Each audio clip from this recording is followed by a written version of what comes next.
What's up, everyone, and welcome back to the Spot. This is the spot for all things empowerment through yoga, meditation, and psychoeducation. My name is Dalia, and this is part 2 of my self-love. Oh, no, it's part 3, actually, part 3 of my self-love series. And today we're going to be talking about self-concept. Now, I always like to start off by asking, how can you love yourself if you don't really know yourself? And I mean, know who you are underneath all the layers of conditioning and programming and roles and expectations of who you should be. So, who are you underneath all of that? And that is where self concept comes in. Self concept is your personal knowledge of who you are. And this encompasses everything from what your thoughts are to how you feel and the why of both of those things.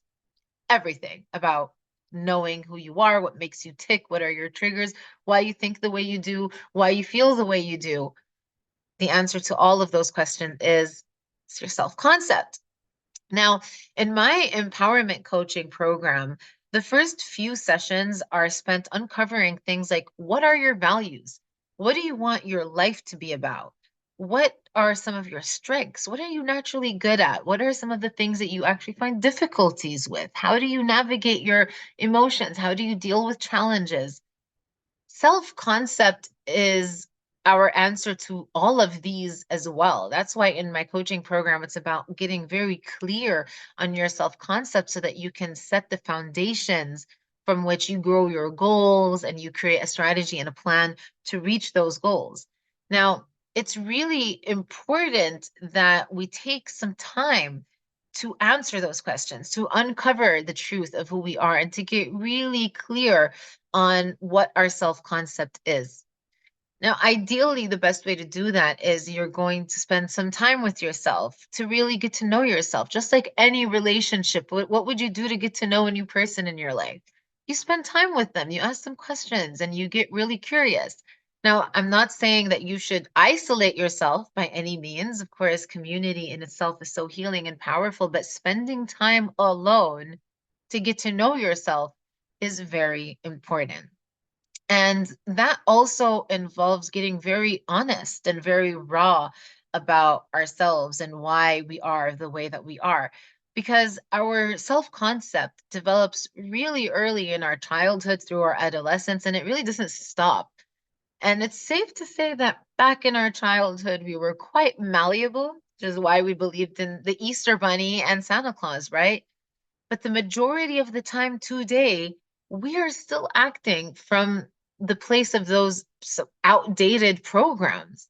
As a matter of fact, 55% of our conditioning is done by the adults in our lives by the age of 5.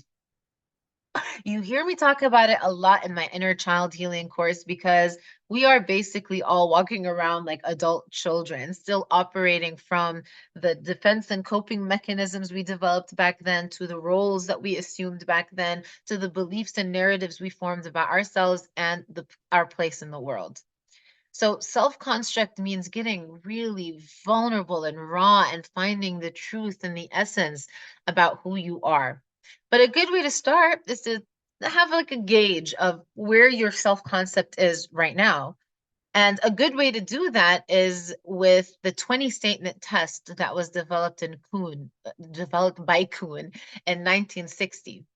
And all you're going to do is grab a pen and paper, and you're going to answer the question, who am I, in 20 different ways. So you're going to grab a pen and paper and you're going to number it from 1 to 20, and you're just going to answer, who am I, in 20 different ways. And based on your answers, you're going to get a clear idea of how you define yourself and how you see yourself. But we can't really talk about self-concept without also talking about self-awareness. Now, self-awareness refers to the extent to which we are currently paying attention to our inner world, which is constantly providing feedback on how we are relating to our external world. And so self-awareness means exactly what I was talking about earlier, spending that time with yourself and getting really curious. Now, the good news is that self-concept can change over time. And the more self-aware we are, the more we can fine-tune our self-concept to be a guiding force in our lives. And I'm going to talk a little bit about that more later. But first, let's talk about that sense of curiosity because, like I said, when we are self aware, we get curious. We get curious about every emotion. We get curious about every thought. We get curious about every physical sensation that arises because those are the keys to knowing yourself on a deeper level. And again, as I said, in order to do that effectively, we need to spend some time with ourselves. And I know that this can be triggering for so many people because being alone is just not something that they feel comfortable with. But that in itself is a very telling sign because if you're trying to escape yourself, that already says that you don't really love yourself. Because if you loved yourself, you would want to spend time with yourself. But don't worry, this is exactly what we are here to fix. So, I previously mentioned that your self concept can be a guiding force. And this is how you can use your self concept in an empowering way.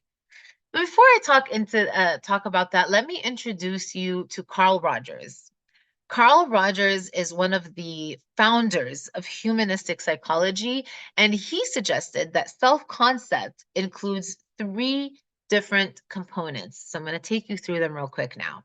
The first component of self concept is self image. Your self image is the way that you see yourself.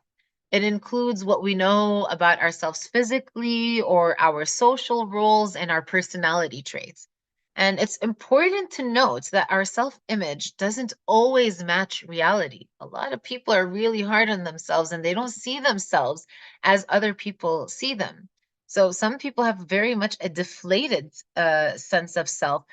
Some people have a very inflated perception of some of their characteristics. So it's a balance, and you just need to understand that the way that you see yourself isn't always rooted in reality, and your task is to try to keep yourself as grounded and as compassionate in your self-image as possible so that you can improve your relationship with yourself. Yes, you want to see yourself in a super positive light, and you want to acknowledge that you're human and you're not perfect and you never will be, and perfection is boring anyway. So try to keep the way you see yourself neutral, objective, reality based, and compassionate. The second component of self construct is self esteem. And there's a whole episode that's going to be dedicated to self esteem. But for now, we're going to talk about self esteem in the sense of it's the value that we place on ourselves. And a lot of times, what we end up doing is we compare ourselves to other people. That person is better than me. This person can do something better, or whatever. And then our self esteem takes a hit.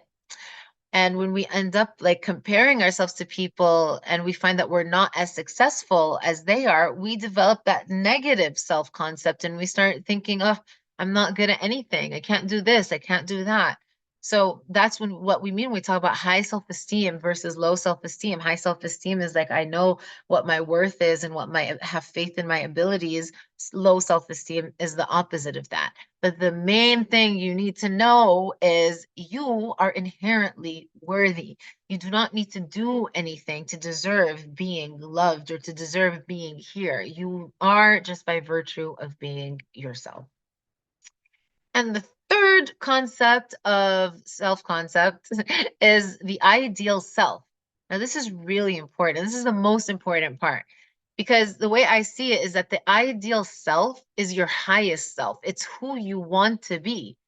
And that is where you can allow your self concept to guide you. When I can visualize what the best version of myself is, what the highest version of myself is, and I can keep that visual strong in my head, I know what that person looks like, what they feel like, what kind of decisions they make, how they think, how they, whatever, then you can start showing up and making decisions as your ideal self. And by doing that, you're building your ideal self because a lot of what happens is there's an incongruence between the self image and your ideal self, especially if you have a negative self image.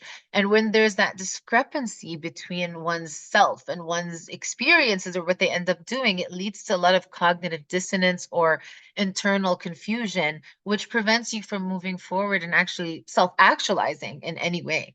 And so Carl Rogers believed that achieving congruence between our self image and the ideal self is the key to unlocking self actualization, and it's the pinnacle of our personal journey. So it's exciting because your self concept is not set in stone. It's a script that you have the power to edit and revise and evolve.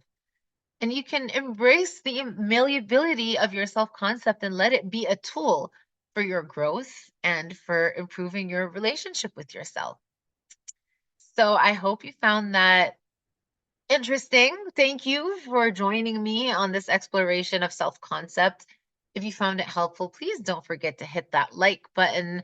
Leave me a comment. Let me know if you have any questions. Let me know what more things that you want to talk about. Want me to talk about. I'm doing these videos to help you, and I want to make them as practical and empowering as possible. So your feedback is always appreciated. Thank you. Stay tuned for my next episode in the self love series. We're going to keep it going. Thank you and goodbye.